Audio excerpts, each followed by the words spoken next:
then I shall begin. Session 2 is quality assurance. And of course I put for all in there because what we're looking to do is create quality assurance that suits the needs of the tutor, doesn't squash the individualism of tutoring, the agility of tutoring. We're looking for quality assurance that is, in my preference, not top down, but bottom up, raising the tide and really enabling us to go where we as practitioners feel that we need to go. So, for example, I've included in the reading resources the NTP framework that Tribal put together. I think it's a really helpful document because Tribal take this approach with quality assurance of raising people up rather than calming down and checking. And anything that has that at the heart of quality assurance, that professional development, that growth mindset at the heart of quality assurance, is what we're really looking to talk about here. Nobody in this room believes that tutoring needs to be checked, squashed, regulated, just because that's what it's supposed to look like.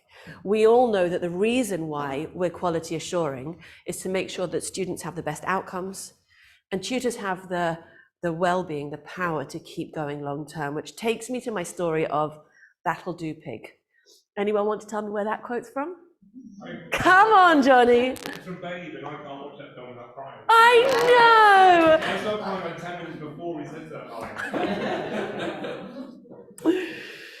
So, I have a very strong memory of being a young mum, and my kids sleeping upstairs, and tutoring downstairs, and ushering children into and out of my kitchen, sitting at the table, working together, creating that lovely environment, playing with playing cards, reading children's stories and poetry together, and really getting stuck into teaching and learning.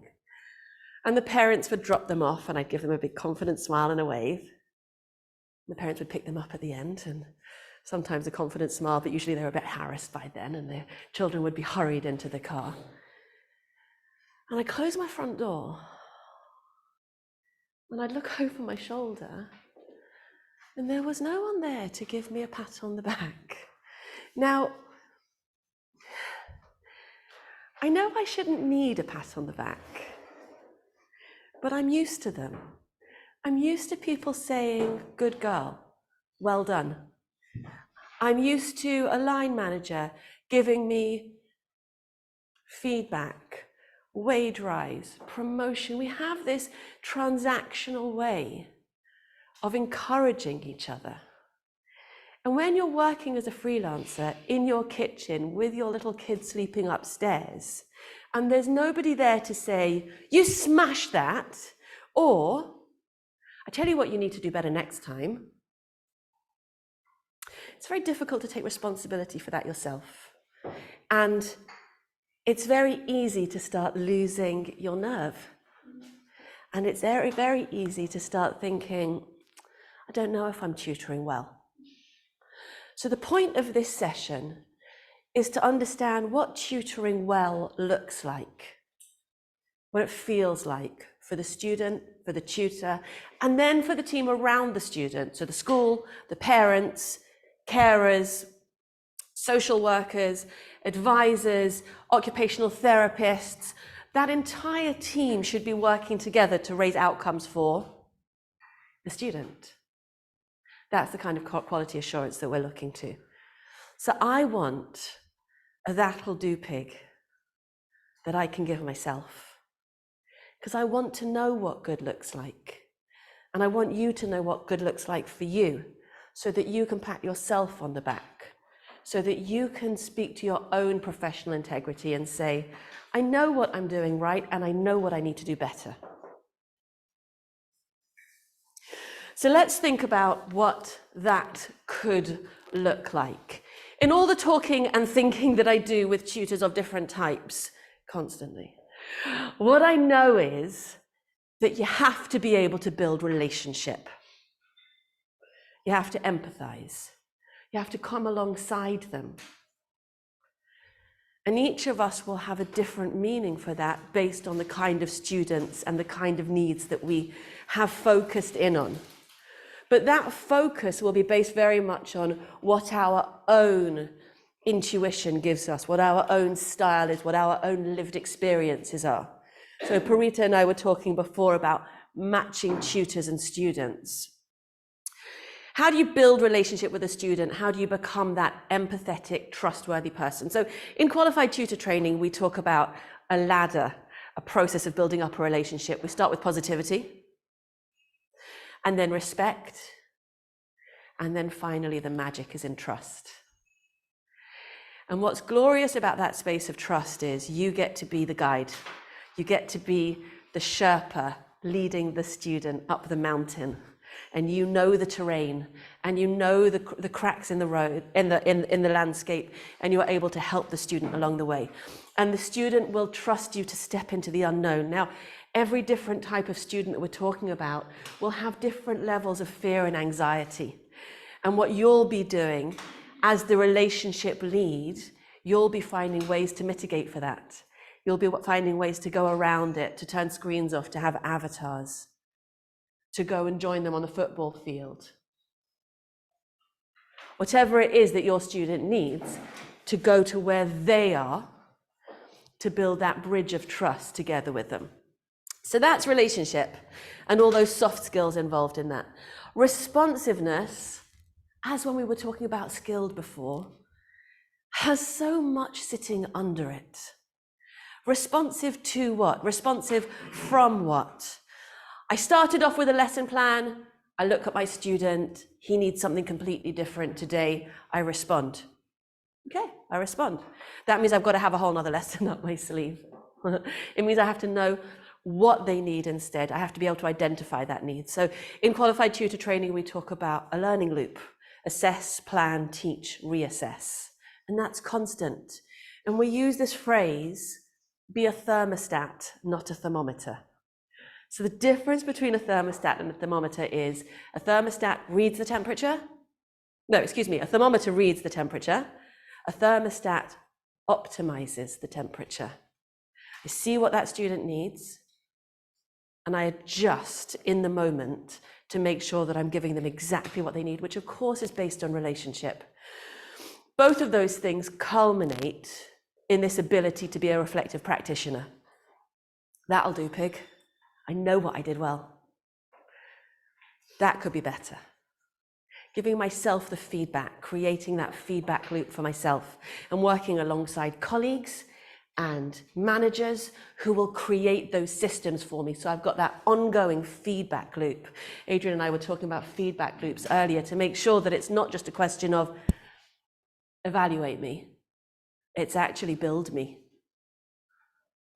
So that's what we're looking for together. Now, what I'm going to ask you to do is go back to these groups, because now that you've built this relationship, but I'm going to give you a little bit less time in this group conversation so that I can give more time to the shared conversation, because I think that was really, really effective. And I'm going to ask you to look at how you assure that the tutors that you work with build relationship and how you enable that, how they are responsive, and how you build feedback loops for them to be reflective.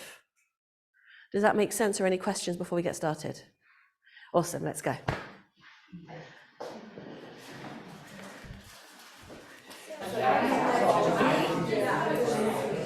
Okay, Julian gave me the thumbs up. That means that our friends in the virtual room are back and ready to hear our thoughts.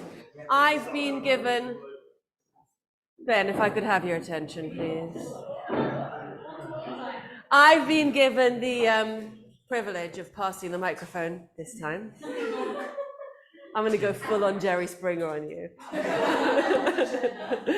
So we'll go through in the same sequence as we did before, but I hope you'll notice that in the same way that Safe, Skilled and Supported were really overlapping, these three elements are going to start flowing together. And that's intentional because we're always talking about a holistic approach and a whole person.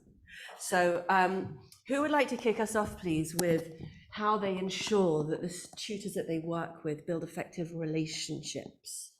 with their students. Jen, you could have just taken it from Tia. Sorry, Tina. I'm Jen from Action Tutoring, and we use volunteer tutors to deliver tutoring in schools. And I think relationships for us has always been a really important bit to get right, particularly because of the demographic of both our tutors and young people. So our tutors can be undergrads in the world of work, retired, everything in between, former teachers. Majority don't have teaching qualifications, but they obviously are in a position that they can give time for free and have the skills and education. And in most cases, not all, but in most cases, that gives you a particular perspective on life. And the young people we're serving are from disadvantaged communities, and also quite diverse. So we've always considered relationship to be fundamentally important, and I think this is how you really understand the differences of the young people in that you're working with. So I use the example here about, someone's late for your lesson every single week. It's not because they don't want to be there, it's because they're a young carer at home. There's much more going on outside the classroom. Or in terms of diversity, how you have, a white middle class, CEO of a, city organization working with a really very different population up in Newcastle, and how you translate your normality to their normality. So we use that a lot in scenario-based training and use examples of real complexity of your young people, but it's hard because you can't train people or teach people for every scenario. Like, it does take emotional intelligence that isn't exactly solved overnight. I love that. Let me just pull on some threads there, if that's all right with you. So one of the things that we talk about is the power of scenarios, because of the preparedness that they enable. I sort of feel like I've been here before because I discussed it once and I went through it in my mind. So it's almost as if I do have a pathway in my mind for what could happen here. And yet, of course, there's grey areas, and of course, there's moments that don't fit any scenario.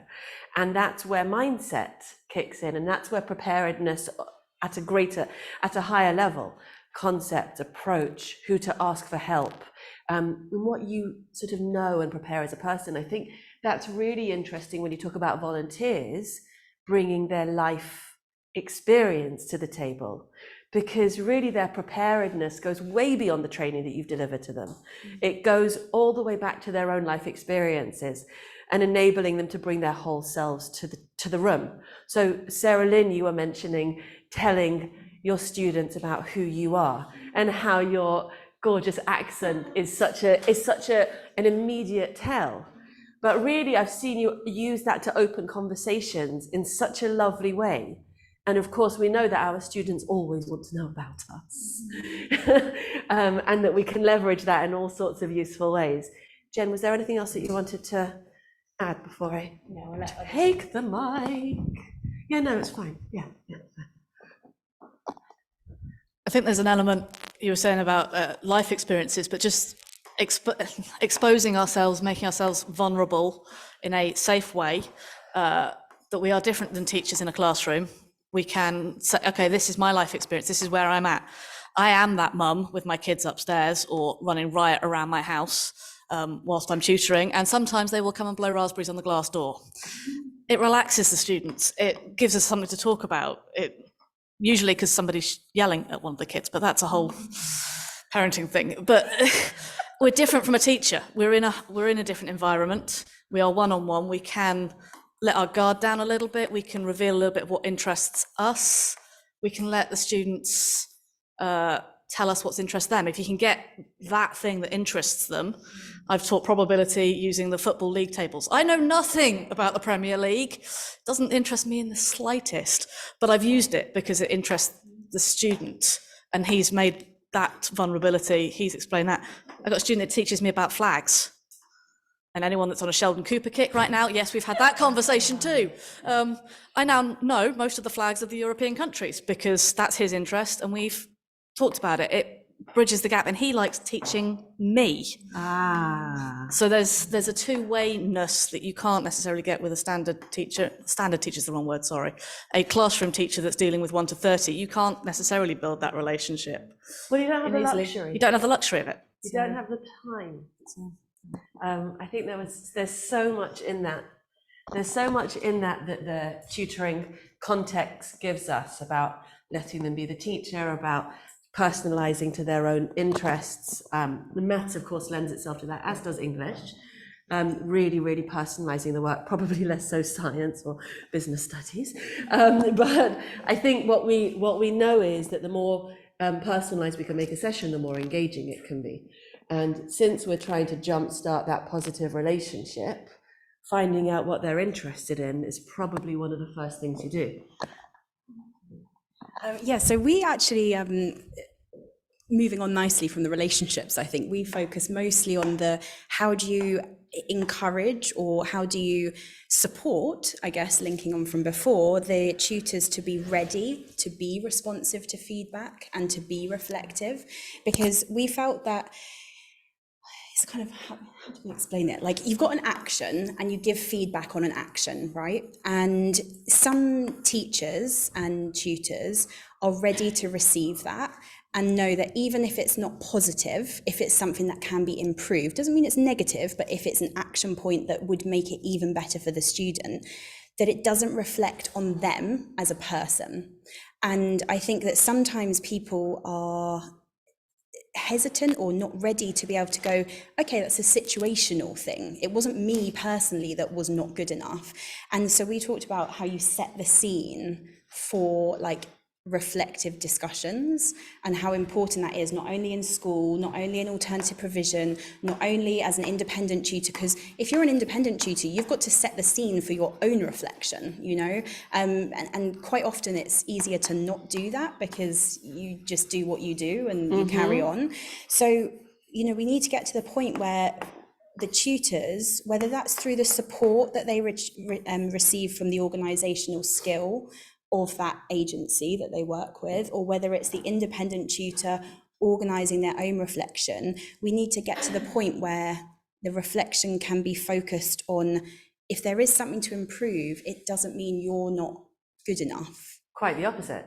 It's a situational thing, which is going to improve outcomes for the student. But some people are not ready to do that because it's like, if your mind is not ready, and your mind is worrying, oh, am I good enough? Am I this? Am I this? And all this is so important because teachers, when they leave teaching, are already anxious, aren't they? Am I going to be able to pay my mortgage? Am I going to be, oh no, they asked me about this. Does that mean I'm a terrible tutor? You know, we need to, the support, I guess is what I'm trying to say here. The support is crucial to put that tutor in a place where they can confidently be responsive and reflective in their own practice. So that's really gorgeous, because what you've, I'm off camera now, what you've pointed to there is the relationship that you create as an organisation leader to make sure that your tutors are reflective and willing to take on professional development. But then also as an independent tutor. Also, it is 100%, because as an independent tutor, you're managing yourself, right? But I do think it's important when we're talking about relationship to remember that the relationships in tutoring are not only that relationship between you and the student, it's also the relationship with the parent, with the school, with your DSL. Yes, Sarah Lynn. Oh, sorry. I'm not as good at this as you are. I don't know if this is perhaps tangential, but this responsiveness just kind of popped up when you said that there is a relationship and managing the expectations of the school and parents and potentially other stakeholders. And I was also, what I really heard from Lucy was feeling safe and being able to receive reflection. And I suppose for me, it's also about feeling safe and confident enough to be responsive to the student in our sessions, of course, but also in how we respond to our parents and managing their expectations and the schools and their expectations, because our relationship is first and foremost meant to be with the child, because we are there for the child, and for their benefit and for their progress, and being able to, I suppose, have a relationship that's strong enough with the parents, with the stakeholders, to advocate on behalf of the child sometimes, because it's not always objectives that are right for the child that they're advocating for, they want us to accomplish, or they want us to do. So it's about being, yes, responsive enough in our sessions to teach maths a different way, teach fractions a different way, but also responsive enough to have a conversation, a difficult conversation with a parent, with a stakeholder, and explain to them that we might need to reassess our expectations so there isn't disappointment. We might need to reassess what the objectives are, so we are maintaining the child at the forefront of what we're doing. I think that's immensely helpful. Thank you so much. I have a very strong feeling about the balance in relationship between the parent and the tutor, because on the one hand, you're much more vulnerable than a class teacher is, because they don't have to stick with you for the year. Yeah. So you don't necessarily have the commitment to make the long-term change that you want to make with that student. So on the one hand, you have to be the trusted professional who's plotting a route for that student based on what their needs are, their barriers are, and their long-term goals are, and question those long-term goals, absolutely. But you also have to serve, you have a client and you have a beneficiary. The parent is your client, the beneficiary is the student, and you have to balance those needs and advocate for yourself. And there are some tutors who I've worked with who have said, I find that I'm sometimes too strict with the parents and they don't like it. I get frustrated with them. Yeah. And then yes, it was a Manning's tutor. And what you want to say to them is, all right, but calm down, because that mum's juggling loads of things when you wanted to speak with her at that moment, and you have to see beyond her world as well as beyond the student's world. That's what you're showing up to do as a freelancer. Yeah, you don't have the gates of school to hide behind, which is awesome and terrifying. And it really comes to a head when we talk about relationship, because that really shows all our vulnerability, specifically because of what Helen said about being a mum with children bouncing around the house and not being ashamed of that, saying, I'm a human being too. You know, that joke about the children think that the teachers live in the cupboard, yeah? Or nowadays they think that we live in a virtual Zoom room. So very far from that, being able to show up as a whole person is the best service you can do for these students. See them as a whole person, bring yourself as a whole person with all the professional boundaries attached. Yeah? And getting that relationship right is, again, new territory. Woo! Anything else on relationship? I was going to go on to response. Good, go ahead. I think I better respond to that, hadn't I? I'll come to you next. Oh, sorry. Oh, there was a list. I've gone AWOL. Andrea, I'm coming to you. Kirsten, go. Thank you. I like your system up there. So do I. I feel set. Did you not notice? Primary school. Actually, a technique that I use with my 3 children. I've got three children, and when they were really little, you know, and you're talking to an adult and they come up to you and they nag. So we got this system of they had to hold my hand, I would squeeze it, then they'd know I'd recognize them, like you've put my name on the board there, and then they would wait nice and quiet. Wait. So they didn't grab your leg and pull? No, they just, and then we squeeze just like that. I needed that 10 years ago. Okay, go ahead. But actually, your story originally really resonated with the That'll Do pig, because Gaia was created out of that parent need for organizing the chaos and needing to feel good enough. So the combination of the relationship plus the data and the tech, and so I come to that. She's nerding out again. Okay. Being able to record learning and evidence it in a way that literally like your smartwatch does, where you close up the rings at the end of the week and go, yeah, you've done a good job.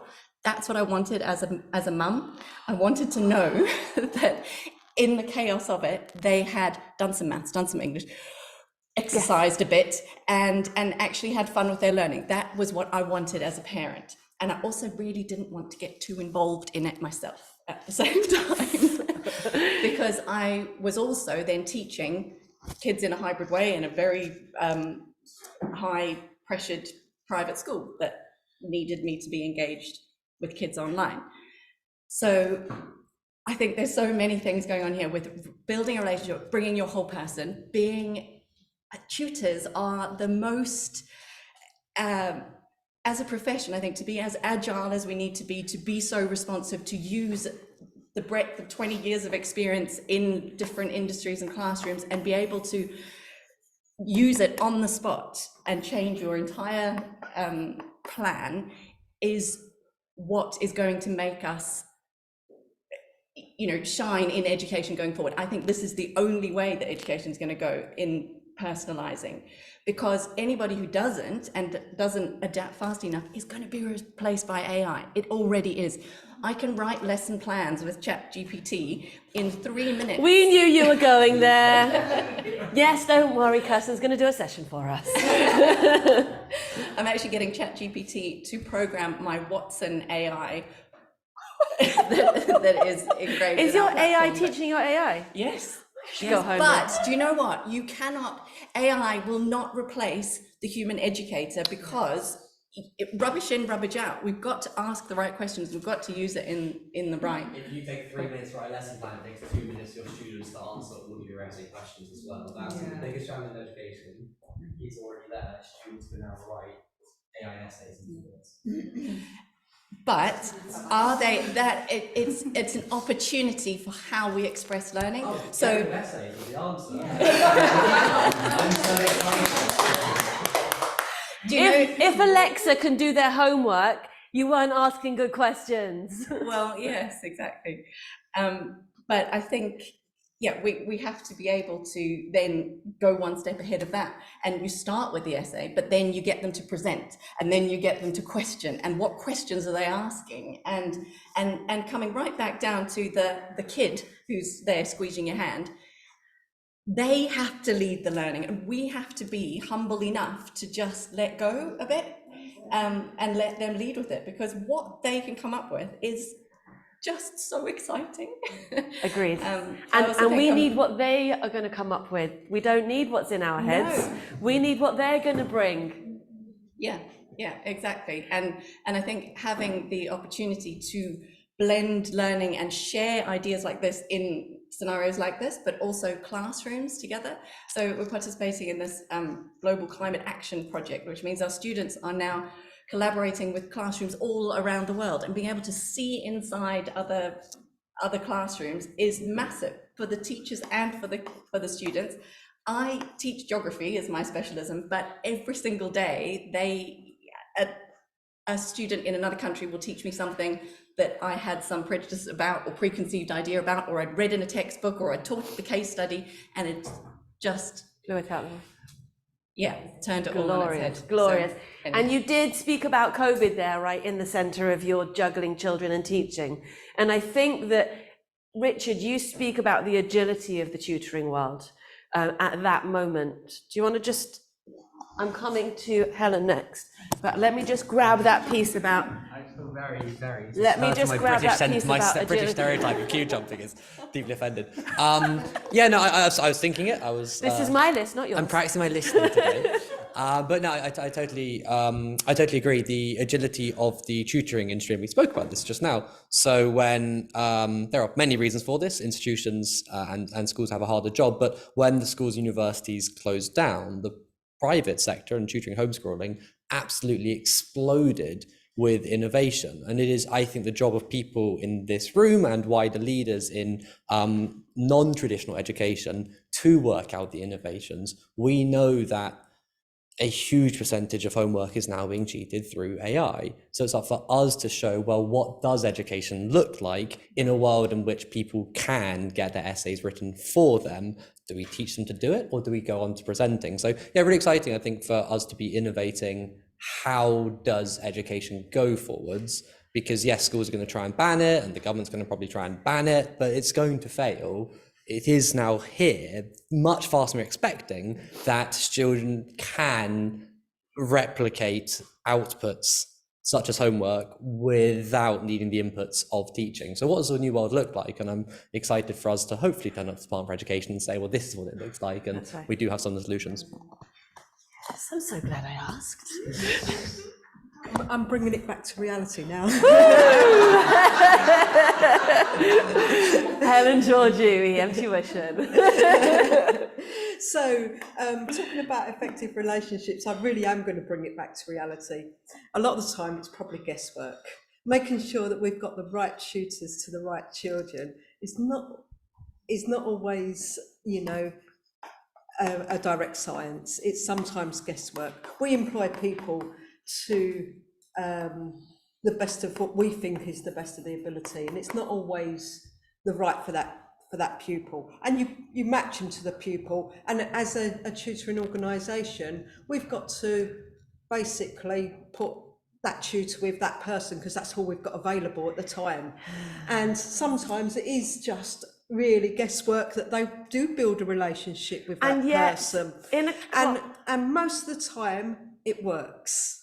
It works because it's not definitely all about guesswork. It's because you do, when you interview someone and you get a feel for if they're right for your company, and then you'll know that they're right for your pupils and the people that you work with. So, however, there are times when that isn't about building relationship, and it's also hard. I think over time that person works for you and they build their own relationships with different pupils.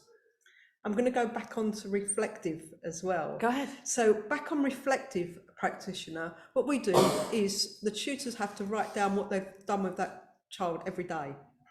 So every lesson that they've spent, they have to write down exactly what they've done. And I believe that makes them reflect what they've done each day with that pupil, with that child, and also gives them that insight into what they've done. And then at the end of the month, they also have to write how they've got on with that child, and the kid has to write down how they've progressed, and sort of like back and forth between the two.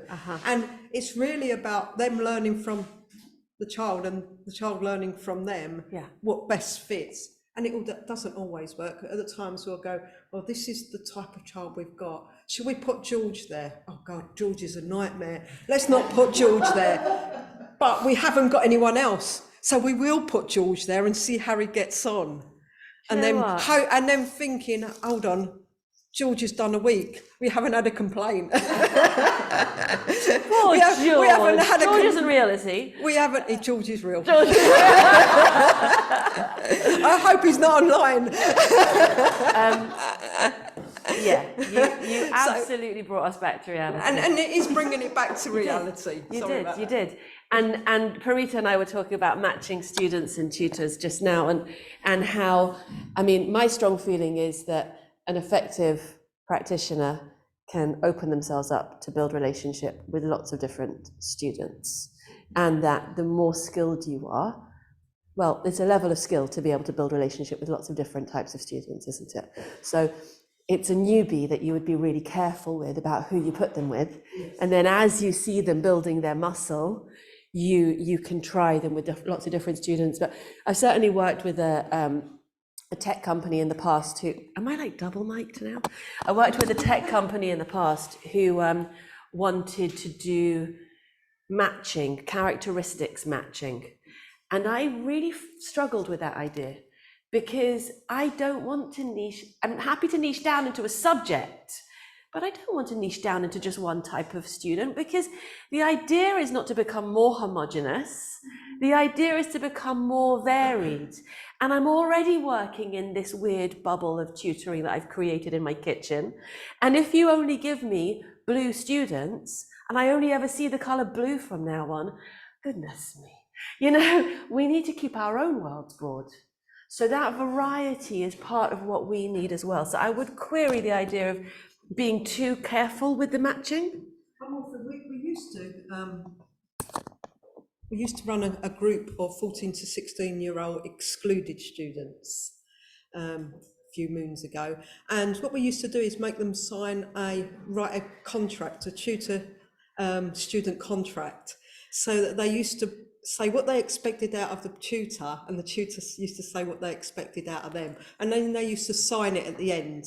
And we started doing that when we first started our one-to-one tuition contract. I don't think we do it anymore, but I think we'll bring it back. There you go. Something happened today. That was the thing that happened today. I love that. We used to do that, and it was really successful, really That's really successful. cool. Now I'm going to ask you to be honest. Who else was on the list? I think Parita was there. Go ahead. Were you there? You were not on. You were not on the list, John. Okay. There you go. So it's okay. Fine. New list. Go ahead. Actually, Andrea, I think you were before me. Oh, love it. So British around here. Go ahead, Parita. You've got the mic. Use it. I've got it. So one of the things I wanted to add was, we talk about holistic children and approaching them in a holistic way. I think the same has to be done with tutors as well. It's really important. It's one of the really important things to me anyway. So it's about drawing in those life experiences of the tutors and the skills that they bring, not just from teaching, but as parents or whatever life stage that they're in, and using those particular skills and channeling them to the students where they're at in their learning life or stage or whatever it might be. And I think that's where the magic happens, certainly for us. And it's gorgeous to give them that permission. So you're working with a tutor and you're saying to them, I want you to bring your whole self. Yeah. Don't park it at the classroom door. I want you to bring your lived experience. But there are so many experiences that we all have individually within our own lives that we can bring to that tutoring session, to that child, which another tutor might not have. And so to discount a tutor because they might not be a qualified teacher, I'll give you an interesting example of that. I once worked with a tutor who was actually with one of my own children, and I took her on because I knew that she was a Senko in an excellent school, and she was worried about dyslexia with my child, and she was scared to mention it to me.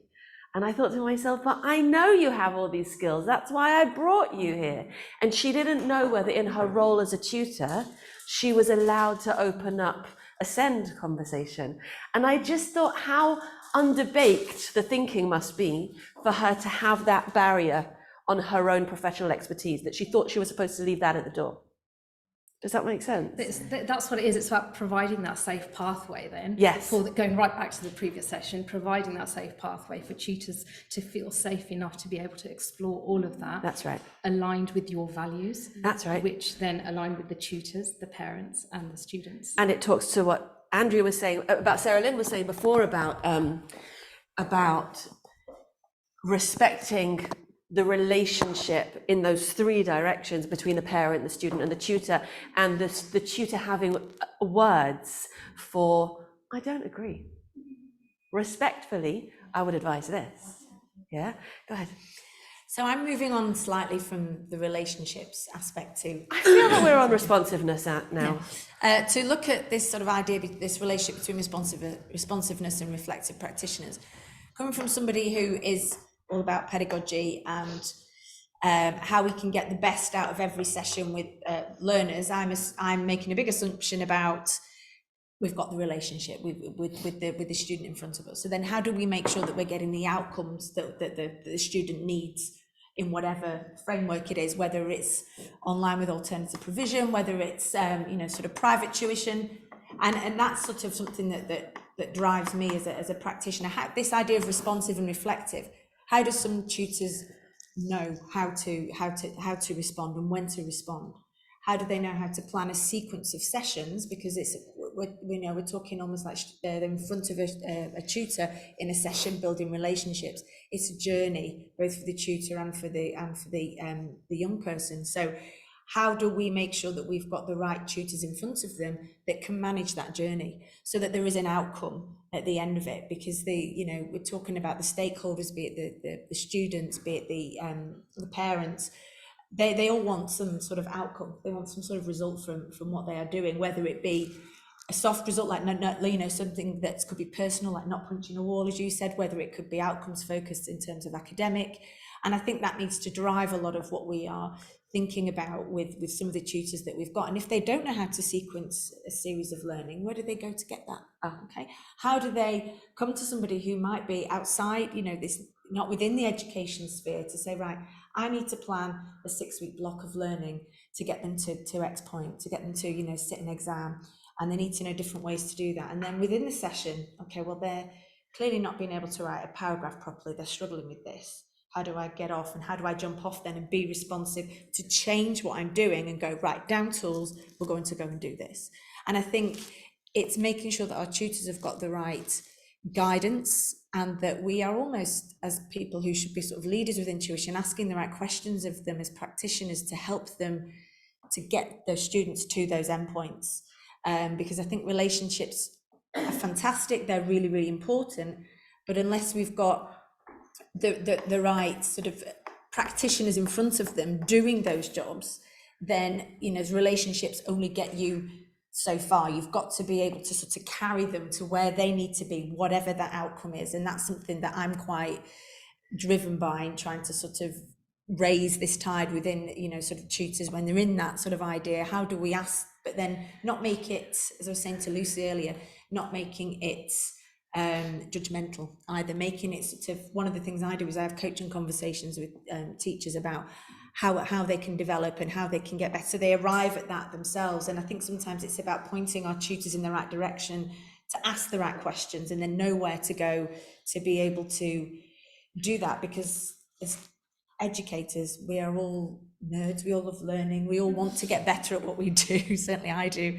And I think there's room in the tuition space for that, but it is in less of a judgmental way to be able to do it, particularly if you're a tutor that's doing it on their own. It's like you mentioned it, Helen, where do I go to get better at being able to guarantee a grade 6 for someone, or being able to make sure that they can write better in this particular way? And outside of the education sphere, that's sometimes quite difficult to come across. So how can we build, I suppose, that CPD, that love of learning that tutors have, to be able to become better practitioners and be responsive to that in a way that's focused, is my kind of I think you should drop the mic. That was a mic drop moment. because really that's the quality assurance that we're all that's the quality assurance that we're all aspiring to. Yeah, because what you're talking about is leveraging the relationship to drive outcomes for students. But what we've spoken about now is, if this is our starting point where our relationship is, we've spoken about querying what the outcome is, defining what the outcome is, evaluating the outcome, and then charting a route that might be like this or it might be like this. And that's going to depend on all our different skills. Lucy, I'm coming to you after Johnny and then Helen. Go ahead, Johnny. I've got to do everything around here. Thank you very much. I'm going to rattle through something on each of those three things, and on AI if I can, quite quickly. Go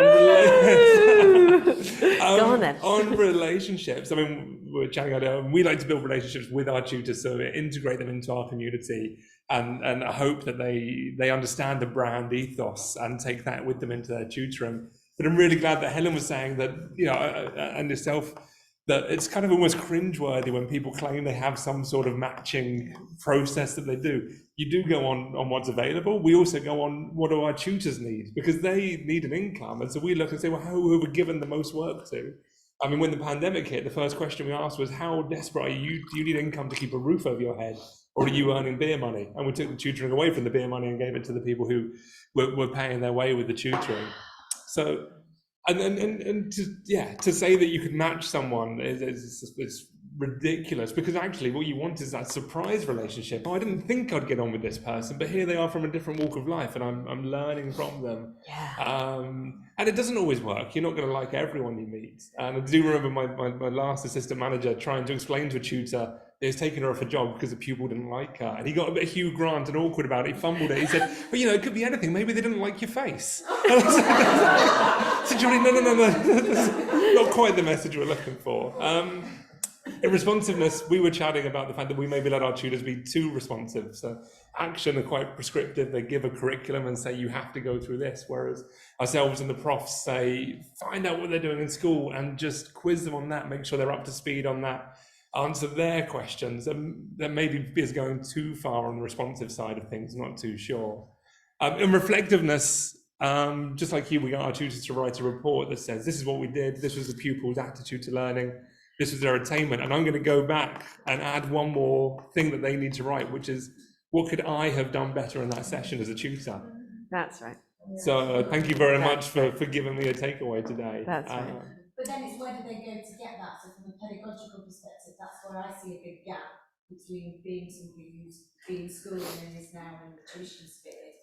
Where would, if they say, right, I need to know how I can teach this better, this aspect of maths or science better, where is it that then they go to get that? If you've got your starting points with what they do at school, go, this is the curriculum that's there.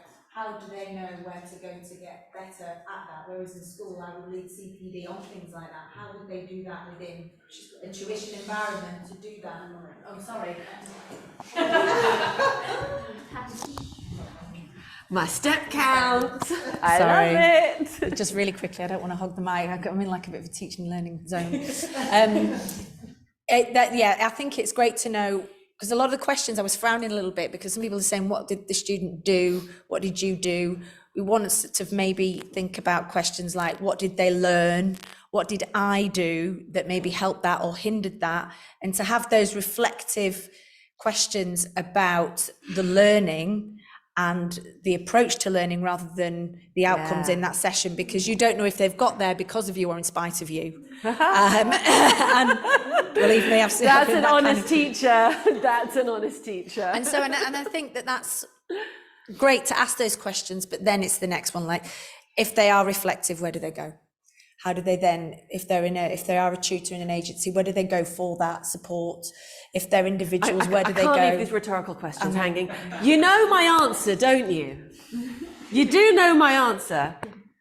That's what qualified tutor and that's what the Love Tutoring community is speaking to. And not for a second would I suggest that we have every answer to all of these. But what I know is you're there in the community. And so if somebody comes in and asks a really juicy English question, you step forward as a leader, or STEM, or maths, or well-being. And so the answer is that we have this grassroots peer support answer to how to find the solutions that you need in the moment. And I don't believe that there's any printed resource that can do what these people in the room can do. Sorry, printed resource people, because the world moves too quickly. I know, and she's lovely, but by the time the paper is printed, there's a new idea out there, which is why they're going online. But what's gorgeous about that is we are the solutions, we are the lead learners, and that's who we want to be. That's why we left school, because we want that big, wide open role. Helen? I was about to say, can I tie all three: relationships, responsiveness, I don't know, reflective? can you? I'm going to give it a try, and somebody can laugh at me when I fail miserably. Okay. Or I might give you a prize for my prize. Woo! Sorry, guys online, that was too loud. I like prizes. Simple things. It's not just building effective relationships with our students, is it? It's building effective relationships within our tutoring companies, our tutoring agencies. It's building effective relationships with other tutors outside of your companies. And if you're not in a company, it's connecting with others who are of a similar mind to be able to do those reflective and responsive things. If I flunk the fractions lesson, now that I've done 7 methods and they've not worked, I need to find 8. I can go and ask, there's a few other tutors that I've met, thankfully, through QT, and I can go, how do you teach fractions? What else could I do? And so that's looking at my ability to do things, and no, that didn't work. But then going and asking other people's. It's a culture we were talking about in our group. It's a culture within the tutoring world, within tutoring community, within tutoring agencies, of being able to feel comfortable to ask the question, I didn't do this well, how do I do it better? Or How do you think this went? If I was going to teach it like this, would that work? Even before the session, it's being able to ask that question in QT, in the Love Tutoring community. It's showing our own vulnerabilities as tutors. Yeah, that lesson didn't go the way I planned it to go. And that's happened a few times, just a few, but it's happened. I had a stinker. Yeah. It just did not. To be fair, it's usually one of the QT guys on the WhatsApp that gets that message. Oh, it didn't go well. It's a very lovely group. It's a lovely WhatsApp, but yeah, it's a culture. It's a culture. So it's the culture that ties those elements together. Awesome. I love this conversation. So do I. So one of the things that I think my view has changed a little bit, not my view, but like that's been really interesting in my understanding of relationships, is when we started, everyone was talking quite a lot about connections, like that initial connection, that longevity of connection. But then I think what Andrea did was change it to more looking at what's an effective relationship. Nice. And I think that's where the like learning, mentoring kind of side of things comes in. But I think I had, you know how I hate graphs and Come on, bring diagrams? it. I Don't didn't apologise, love just the say. A to B because I felt like that for me, if someone came in and said, I'm going to help you get to B, to me, I'm like, well, what then? You know, like, well, where are you then? Like, what are you doing after? And so I think that it's really important that tutors' responsibility is to help children and young people and adults, because tutors work with adults as well, see the macro kind of view of their little lives. And yeah, I'm helping you achieve this because that's going to unlock this for you. Or I'm helping you as you're working towards this because then you can do that apprenticeship. Or then actually we're going to actually sack off doing GCSEs because you want to do an apprenticeship and you won't get your GCSE because you're not in school. And so we're going to do that level 2 functional skills because then you won't have to do it in the first 6 months of you starting your apprenticeship.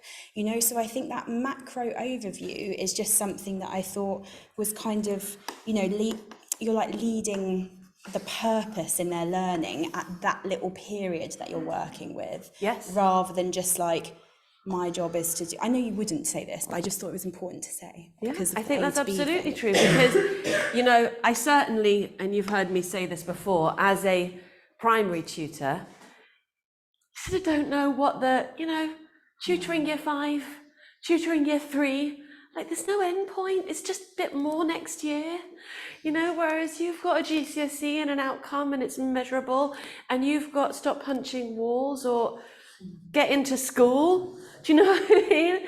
And some of us have more esoteric goals than others. We had a gorgeous conversation with this on, what was that app that we've all stopped using? The Clubhouse. Thank you. The Clubhouse app. Judy Bryce, I know, right? Did you like that? I didn't plant that. Judy Bryce we were talking about outcomes and KPIs and measuring outcomes. And she said, you know, my outcomes don't look like KPIs. My outcomes shows up more happily next time. Bang on. Bang on. Find a way to measure it. That's quality.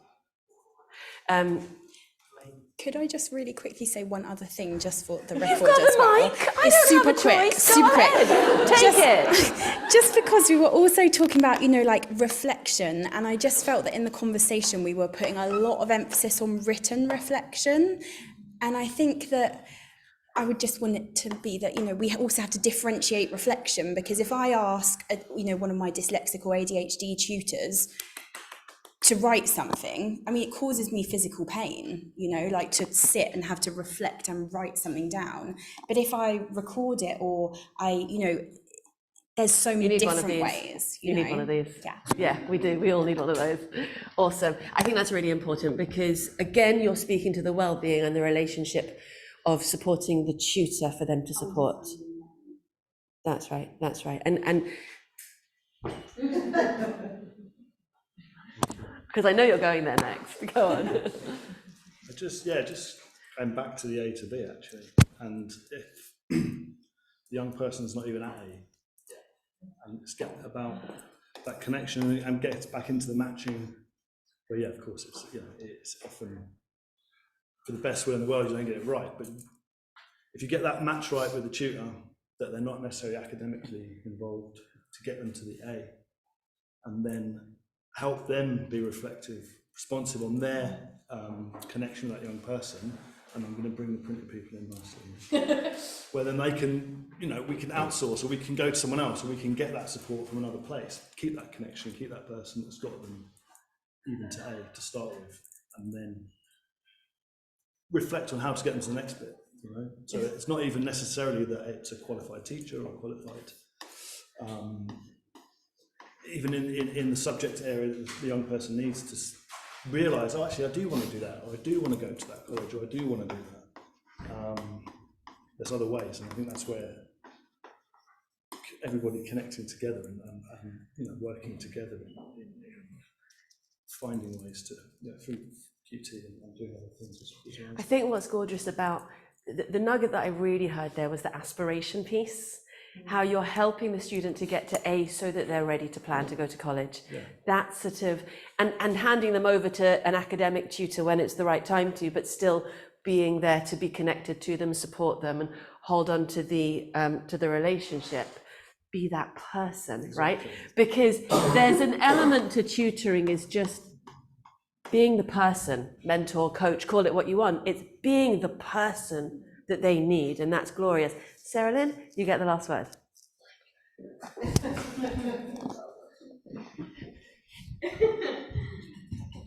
I think you kind of already had the last word. I was really just going to highlight on the fact that everything that we've been talking about is just engraved in humanness, and it's about bringing our whole selves to our tuition sessions. It's about bringing our whole selves to our community so we can show up vulnerably, so we can support and connect with others, so that we can move forward and grow. So I think for me, what I'm really grabbing here, and it's so basic and it's so simple, but it really is fundamentally just remembering that we're not just teaching boxes, tick boxes, tasks. We are really teaching individuals who have their own learning pathway, they have their own learning journey, and they are going to be in a world that doesn't even exist for us right now. So it really is important that we give them the skills, not just the academic skills, but the actual human skills to be able to show up for what that future looks like. Stunning. Have you heard of VUCA? Vulnerable, uncertain, complex, and can't think what the last one is. Should have thought of that before I wrote it on the board. But yeah, 100%, the world is changing. I'm going to pull us back with one word now. Who can remind me what we called this model? Oh no, it's the first model. What we've been talking about here throughout the morning is how to be responsible. And whatever our delivery model is, how to be responsible as a tutor, how to be safe, how to be reflective, how to show up in a way that reflects our own professional integrity. So I'm going to give you 7 minutes now to work quietly by yourself to capture some of those ideas. Yes, you can voice note. You might want Firefly. You can draw. I want the doodles. I do want the doodles. But what I really, really want to ask you to do is to pull together this thinking about how you ensure, because we were talking about quality assurance. We've just done it in this big picture way. So you've got 6.5 minutes to capture your ideas on the form, on the QR code. Thank you, Andrea. Thank you, Sarah. Thank you, Johnny. Helen's shaking her head at her phone. That doesn't mean it's working. My phone zoomed in on your head, not the QR code. It won't take you anywhere. It does something else.